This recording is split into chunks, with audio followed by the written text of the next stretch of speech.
So hi all, welcome to Sanatan Strings YouTube channel. इस YouTube channel पे मैं भगवत गीता का सिंपल और हिंदी एक्सप्लेनेशन कर रहा हूँ। यही स्पॉटिफाई पर भी अवेलेबल है, आप लोग वहाँ पर भी इसको सुन सकते हैं। मैं डिस्क्रिप्शन में उसका लिंक डाल दूंगा। तो आप लोग को अगर ये इंफॉर्मेटिव लग रहा है तो फिर आप लोग इस चैनल को सब्सक्राइब कर लेना। तो चलिए शुरुआत करते हैं।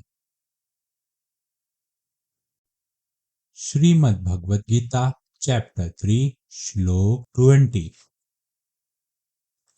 कर्मणेव हि संसिद्धिं मास्तिता जनकादय लोकसंग्रहमेवापि समापश्य कर्तुमर्हसि। जनक जैसे राजाओं ने केवल अपने बताए हुए कर्मों को करने से ही सिद्धि प्राप्त कर ली। इसलिए हे अर्जुन, तुमको सामान्य जनों को शिक्षित करने के लिए अपना कर्म करना चाहिए।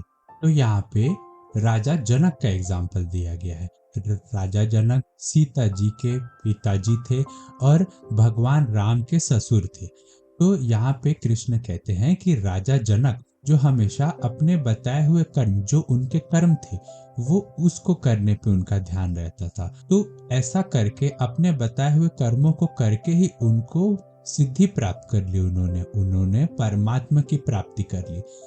अगर वो चाहे तो वैसा नहीं भी कर सकते थे, क्योंकि ऐसे लोगों के लिए कुछ कर्म करने की आवश्यकता रही नहीं जाती है, क्योंकि ऐसे लोगों में खुद के लिए कर्म करने की कोई चाह नहीं रहती, जैसा कि भगवान ने पीछे के श्लोक में कहा। पर सामान्य जनों को शिक्षित करने के लिए, मतलब अगर राजा कर्म नहीं करेंगे तो उनकी प्रजा भी कर्म नहीं करेगी, तो उससे समाज में गलत चीजें फैलेगी। इसके लिए सारी प्रजा को शिक्षित करने के लिए, सामान्य जनों को शिक्षित करने के लिए राजा जनक अच्छे कर्म करते थे। तो इसके लिए भगवान कृष्ण अर्जुन को कहते हैं कि सामान्य जनों को शिक्षित करने के लिए हे अर्जुन, तुम अपना कर्म करो।